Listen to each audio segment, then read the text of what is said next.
Today's story follows the journey of Laurino Costa and a transformative encounter he had with Padre Pio.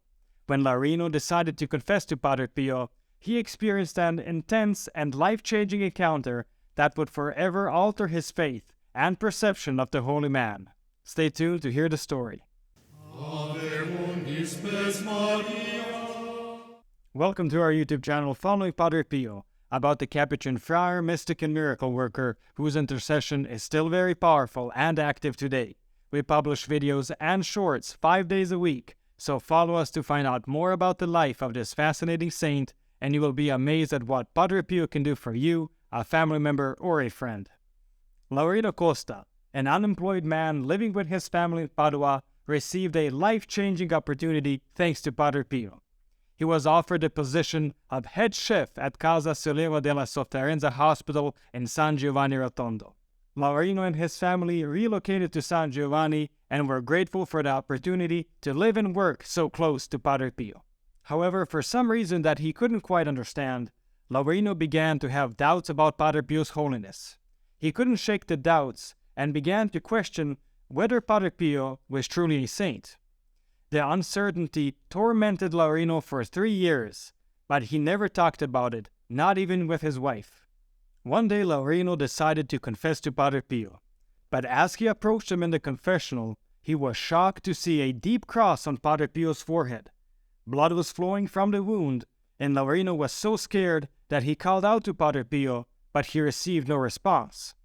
Feeling at loss for what to do, Laurino attempted to wipe the blood off of Padre Pio's face, but to his surprise, he found himself unable to move his hand from his pocket. As he stood frozen, Padre Pio gazed silently at him. Laurino started to feel weak, struggling to keep himself composed. After approximately 10 minutes, Padre Pio let out a deep breath, and it appeared as though he was returning to the present moment. Without acknowledging what had just happened, he asked Laurino when his last confession was.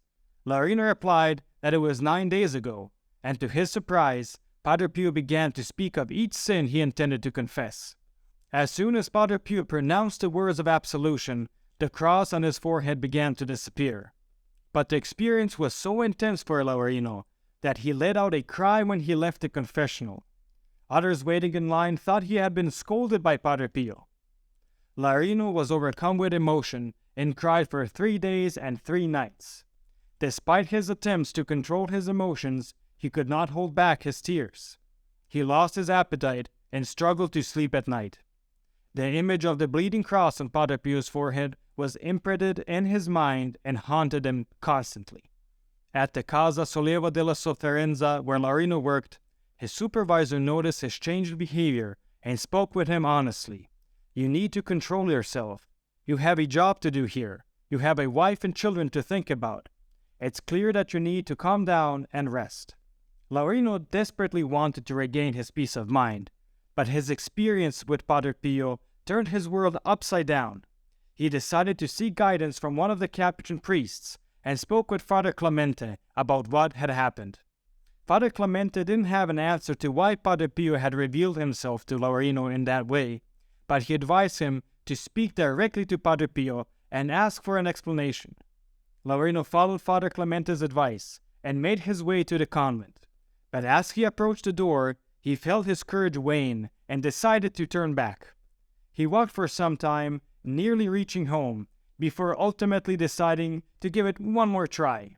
With renewed determination, he resumed his path to the convent. Laurino made his way to the cloister in the convent, where he saw Padre Pio right in front of his cell, leaning against the door. As soon as Laurino appeared, Padre Pio looked in his direction. Laurino had the impression that Padre Pio was waiting for him, and he was beginning to get nervous. He wanted to talk to Padre Pio about what had happened, but at the same time, he knew he didn't have the courage to do so. He turned to leave, but instantly felt paralyzed, and couldn't move from the spot. "What's wrong, Laurino?" Padre Pio asked. Although he tried, Laurino couldn't say a word. Finally, Laurino found his voice and said, "Padre Pio, when I confessed to you, I saw a cross on your forehead. Blood was flowing from the cross down your face. Why did you allow me to see you in such suffering? What does it mean? Is it because of my sins that you suffer this way?" "No, of course not," Padre Pio replied. "It was a grace that God gave you. It's simple." There are many similar stories of God's mercy towards those who doubt.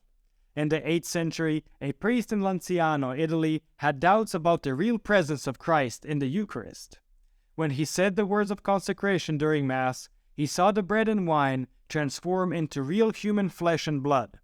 The blood coagulated into 5 globules, which was later believed to be representative of the 5 wounds of Christ.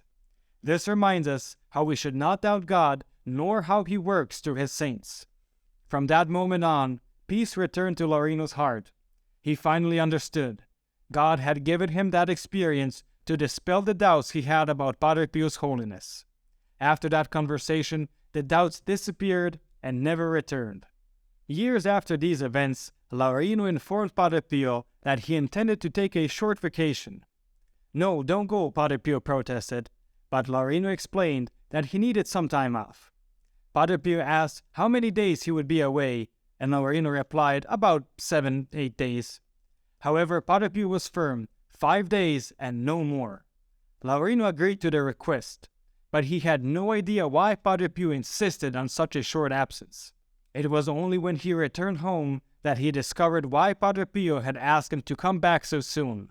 Laurino was back in San Giovanni Rotondo when Padre Pio passed away on September 23, 1968. Here we see Padre Pio's paternal solicitude. I find this truly touching.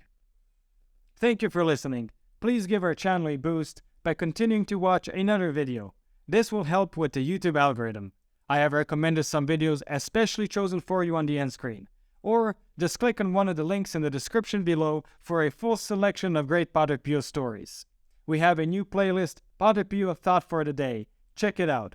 And don't forget to enroll your Mass intentions for next Friday's Padre Pio Holy Mass. You will find the link in the description below. And stay tuned for the next video on the life of Padre Pio.